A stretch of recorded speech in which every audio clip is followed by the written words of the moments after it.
نحمدہ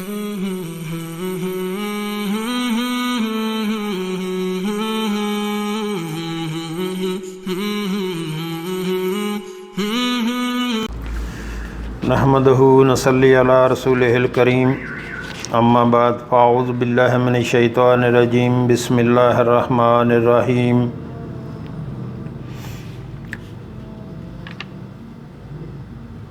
محترم ناظرین السلام علیکم ورحمۃ اللہ وبرکاتہ۔ حدیث میں فرمایا ہادی عالم صلی اللہ علیہ وآلہ وسلم نے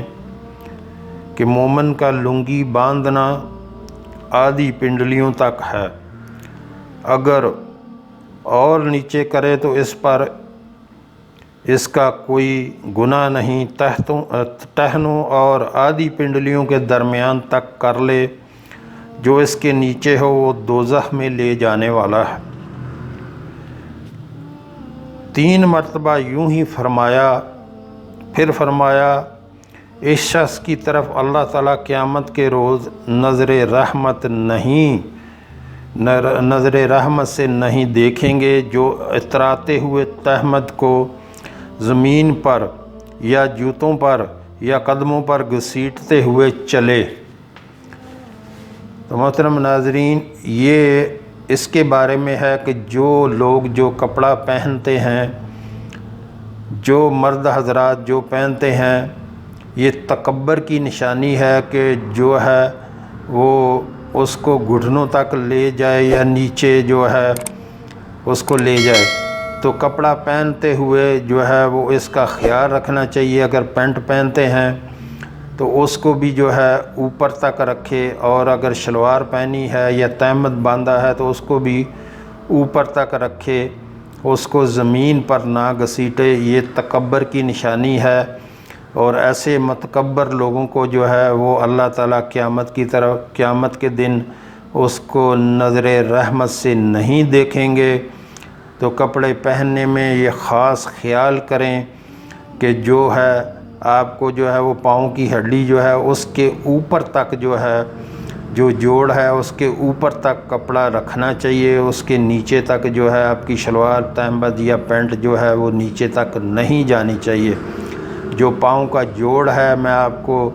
تفصیل سے یہ بتا رہا ہوں، جو پاؤں کا جوڑ ہے جو اس کو جو ہے اس کے اوپر تک جو ہے وہ کپڑا رکھیں، اس کے نیچے تک جو ہے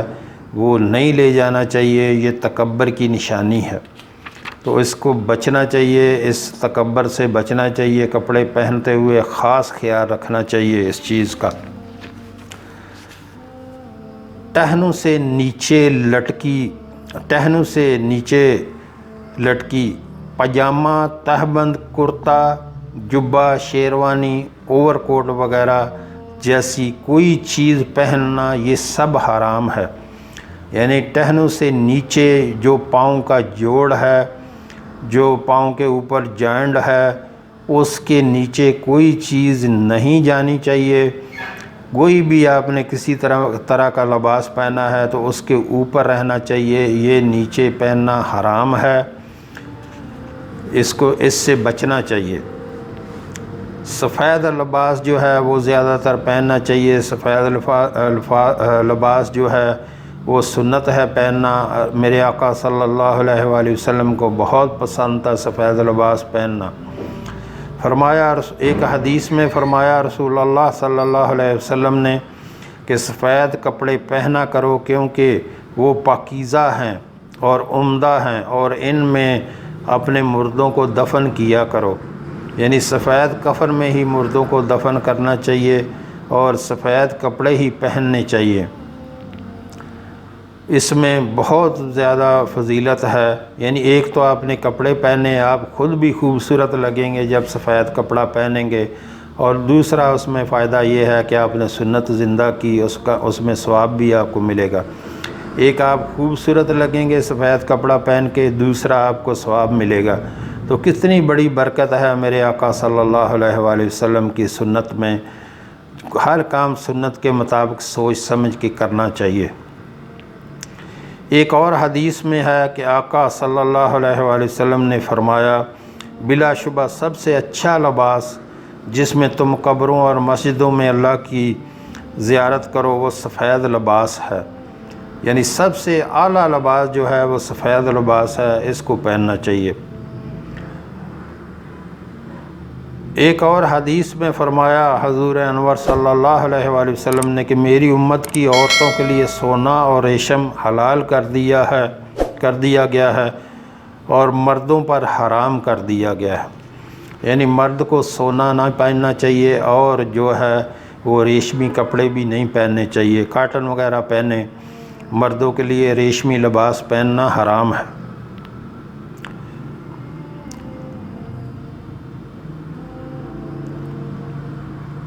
دکھاوے کے لیے جو لباس پہنتے ہیں ان کے بارے میں حدیث ہے، فرمایا حضرت صلی اللہ علیہ وسلم نے کہ جس نے دنیا میں شہرت کا لباس پہنا اسے قیامت کے روز اللہ تعالیٰ ذلت کا لباس پہنائے گا، یعنی شہرت کا لباس یعنی لوگوں کو دکھانے کے لیے یہ جو اکڑ کے پہن کے پھر رہے ہوتے ہیں، یہ شہرت کا لباس ہے، دونوں کو لوگوں کے اوپر اپنی داغ بٹھانے کے لیے کہ یعنی میں بہت بڑا ہوں، میں نے بڑا کاٹن کا سوٹ پہنا ہوا ہے، مایا لگی ہوئی ہے، باقی سب میرے سے نیچے ہیں، تو یہ جو ہے یہ دکھلاوا ہے، لوگوں کو اپنے اوپر لوگوں کے پر اپنی داغ بٹھانے کے لیے ایسا لباس پہنا جاتا ہے، پھر اللہ تعالیٰ اس کو قیامت کے دن ذلت کا لباس پہنائے گا جو ایسے لباس پہنتے ہیں۔ ایک اور حدیث میں ہے کہ جس نے قدرت ہوتے ہوئے ہی تواضع کی وجہ سے خوبصورت کپڑا پہننا ترک کیا، اللہ اسے بزرگی کا جوڑا پہنائے گا، یعنی کہ جو بندہ قدرت رکھتے ہوئے بھی اس نے عاجزی کے ساتھ جو ہے وہ کپڑے پہنے، اس کے پاس پیسے بھی تھے، اس کے پاس سب کچھ تھا کہ وہ بڑے مایا لگے ہوئے سوٹ پہنے، بڑے اکڑے ہوئے سوٹ پہنے، تو پھر بھی اس نے ایسا کپڑا نہ پہنا تو اللہ تعالیٰ اس کو قیامت کے دن جو ہے وہ اس کو بزرگی کا جوڑا پہنائے گا، تو یعنی بزرگی اللہ اس کو دے گا، یہ کتنی بڑی نعمت ہے اللہ کی طرف سے۔ تو بندہ ہے عاجز، بندہ ہے غلام ہے بندہ اپنے رب کا، وہ ہمارا آقا ہے، وہ جو ہمیں حکم دے، جو ہمارے آقا صلی اللہ علیہ وسلم ہمیں حکم دے ہم نے وہ کرنا ہے، ہم نے عاجزی سے دنیا میں زندگی گزارنی ہے، نہ کہ اکڑ سے زندگی گزارنی ہے۔ کسی کو دیکھ کے اپنے آپ کو بہتر نہ سمجھیں، ہو سکتا ہے آپ سے وہ بہت زیادہ بہتر ہو اللہ کے نزدیک۔ کسی غریب کو دیکھ کے یہ نہ سمجھیں کہ اللہ میرے اوپر بہت خوش ہے، مجھے اتنا دیا ہوا ہے تو اس کے اوپر اللہ ناراض ہے، یہ اللہ کو پتہ ہے اللہ اس کے اوپر کتنا خوش ہے، اللہ نے اس کے لیے اپنے پاس جنت میں کتنی جو ہے وہ نعمتیں تیار کی ہوئی ہیں۔ ہم جو اکڑ کے چلتا ہے، جو ایسے کپڑے پہنتا ہے، ہو سکتا ہے اس کے لیے دنیا میں ہی ہو، آخرت میں نہ ہو، تو اس لیے عاجزی اختیار کریں، اللہ نے بہت زیادہ دیا ہوا ہے، تو پھر بھی جو ہے اس میں یہ سمجھیں کہ وہ فلاں جو غریب آدمی ہے وہ مجھ سے بہتر ہے، وہ اللہ کے زیادہ نزدیک ہے، کیا پتہ وہ اللہ کے نزدیک زیادہ بہتر ہو ہم سے، اور ایسے عاجزی اختیار کر کے دنیا میں زندگی گزاریں۔ ایک حدیث میں فرمایا سید الانبیاء صلی اللہ علیہ وسلم نے، تم لوگ پگڑیاں باندھا کرو کیونکہ یہ فرشتوں کی نشانی ہے، اور ان کے شملوں کو کمروں پر ڈالا کرو، یعنی پگڑی باندھنا یہ بزرگی کی نشانی ہے، یہ فرشتوں کی نشانی ہے، یہ انبیاء علیہ السلام کی نشانی ہے۔ صحابہ رضوان اللہ اجمعین جو پگڑیاں باندھا کرتے تھے، ننگے سر ویسے ہی بندہ بہت برا لگتا ہے، تو کبھی بھی ننگے سر نہیں رہنا چاہیے، پگڑی باندھ کے رکھنا چاہیے، داڑھی کو خوبصورت بنائیں، اگر سفید داڑھی ہے تو یہ تو اللہ کو بہت پسند ہے، جو بندہ سفید داڑھی جس کی ہوتی ہے وہ اللہ سے مانگتا ہے تو اللہ اس سے بہت شرم کرتا ہے، اس سے بہت حیا کرتا ہے، کیونکہ وہ بندہ کمزور ہے جس کی سفید داڑھی ہو گئی، اللہ کے نزدیک وہ بہت کمزور ہے، اللہ بہت طاقتور ہے، تو پھر اللہ یہ دیکھتا ہے کہ یہ میرا کمزور بندہ مجھ سے مانگ رہا ہے، میں بھی نہ اس کو دوں تو یہ کہاں جائے گا، کس سے مانگے گا۔ تو سفید داڑھی اللہ کو بہت پسند ہے، اس کو سفید ہی رہنے دیا کریں۔ جو رنگ لگانے کی ضرورت جو ہے وہ محسوس کرتے ہیں، اپنے آپ کو جوان بنانے کی کوشش کرتے ہیں رنگ لگا کے، تو یہ اللہ کو پتہ ہے کون کتنا جوان ہے۔ اور سفید داڑھی بزرگی کی نشانی ہے۔ ویسے بھی آپ دنیا میں بھی دیکھیں تو لوگ حیا کرتے ہیں سفید داڑھیوں والوں کی۔ تو اپنی عادتیں ٹھیک کریں، اپنے آپ کو جو ہے وہ خوبصورت بنائیں، اچھے لباس پہنیں، سفید لباس پہنیں، سفید داڑھیاں ہوں تو اللہ کے نزدیک بھی بہت وہ بندہ قدر والا ہے، اور لوگ بھی اس کی بہت حیا کرتے ہیں۔ ایک اور حدیث میں ہے کہ ہمارے اور مشرکوں کے درمیان ٹوپیوں پر پگڑیاں باندھنے کا فرق ہے، یعنی مشرکین صرف پگڑیاں باندھتے ہیں اور ہم ٹوپی پر پگڑی باندھتے ہیں۔ تو محترم ناظرین، جب بھی آپ پگڑی باندھیں تو نیچے ٹوپی رکھ کے باندھیں، جیسے کہ میں نے بھی یہ نیچے ٹوپی رکھ کے پھر اوپر پگڑی باندھی ہوئی ہے۔ بغیر ٹوپی کے پگڑی باندھنا یہ مشرکین کی نشانی ہے، تو اس کے ہم نے نزدیک بھی نہیں جانا جو دوسرے لوگوں کی جس میں مشابت ہو۔ جب فرشتے جنگ بدر میں مسلمانوں کی مدد کے لیے آئے تو پگڑیاں باندھے ہوئے تھے۔ ایک حدیث میں فرمایا سید البشر صلی اللہ علیہ وسلم نے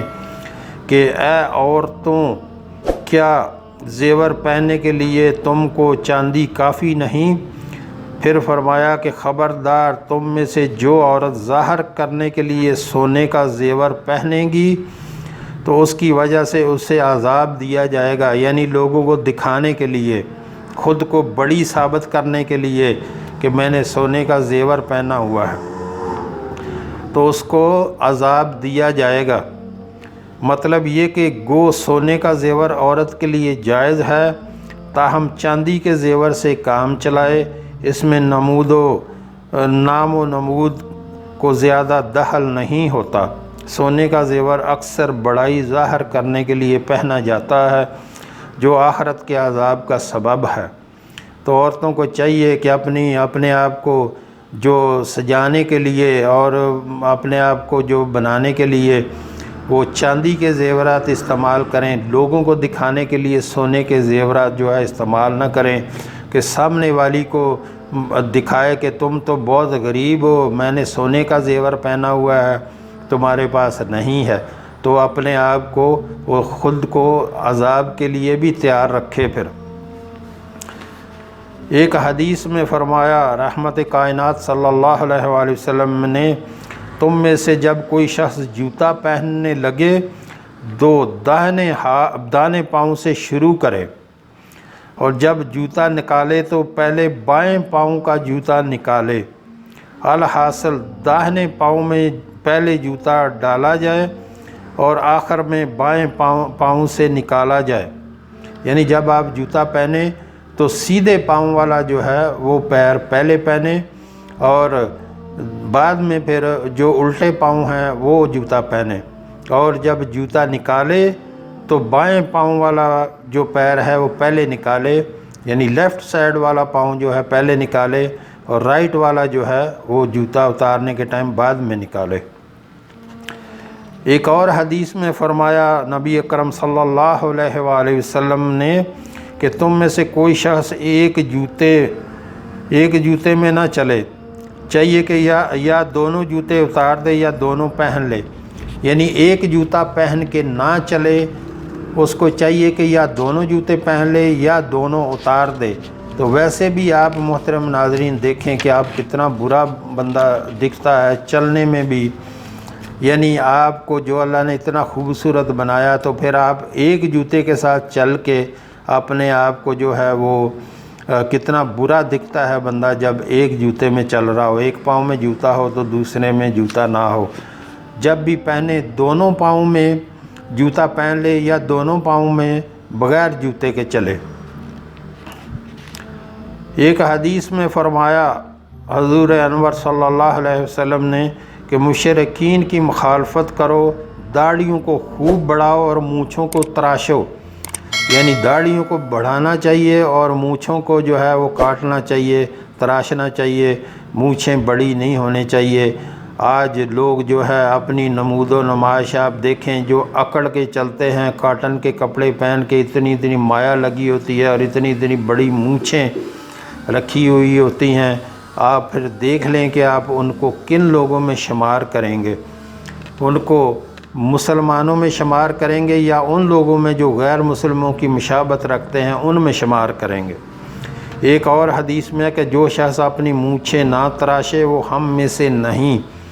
تو آپ محترم ناظرین آپ دیکھیں کہ جس نے بڑی بڑی مونچھیں رکھی ہوتی ہیں کتنا برا، دیکھنے بھی برا لگتا ہے،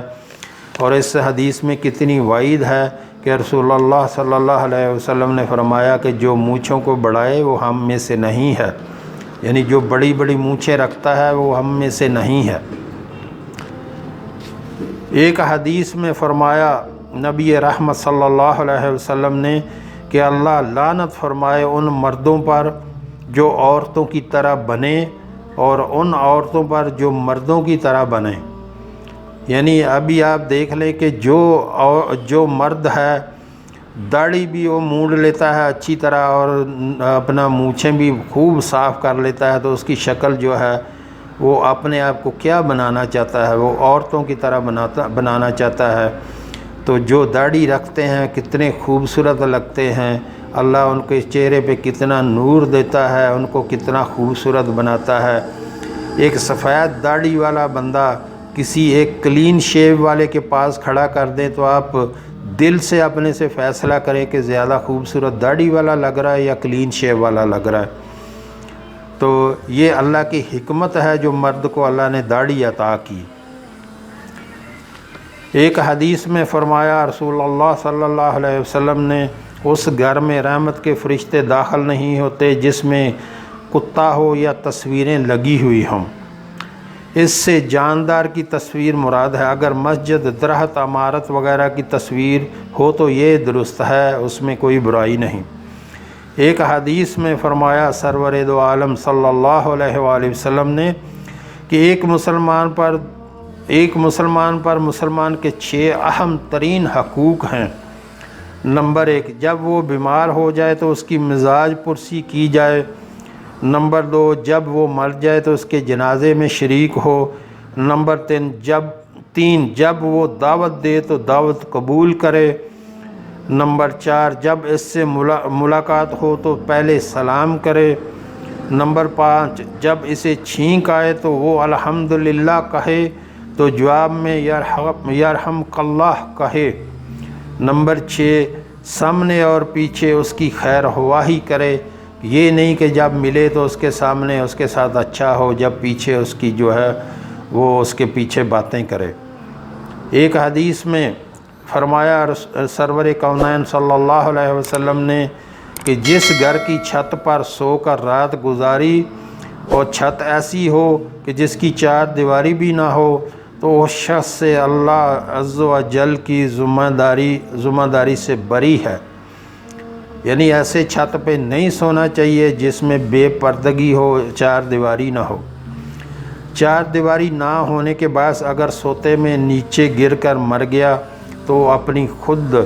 اپنی جان کا ذمہ دار ہے، اس نے اپنی حماقت کا پھل پایا۔ یعنی اگر گر کے مر گیا تو پھر وہ اپنا موت کا ذمہ دار وہ خود بنا، کیونکہ وہ 4 دیواری کے بغیر چھت پہ سویا۔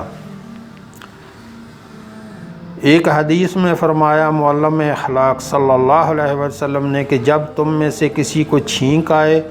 تو چاہیے کہ الحمدللہ کہے اور جواب میں اس کا ساتھی یرحمک اللہ کہے، اور چھینکنے والا یہدیکم اللہ کہے۔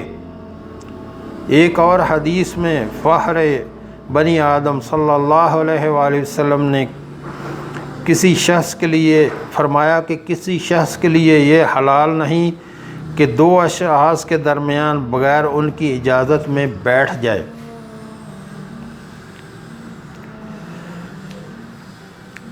تو محترم ناظرین، جو ہم نے پڑھا، جو ہم نے سنا، اللہ ہمیں اس پر عمل کی توفیق عطا فرمائے۔ باتیں کہنے کو بہت زیادہ ہیں، عمل کرنے کی ضرورت ہے۔ جو ہم نے پڑھا، جو ہم نے سنا، اللہ ہمیں اس پر عمل کی توفیق عطا فرمائے۔ وآخر دعوانا الحمدللہ رب العالمین۔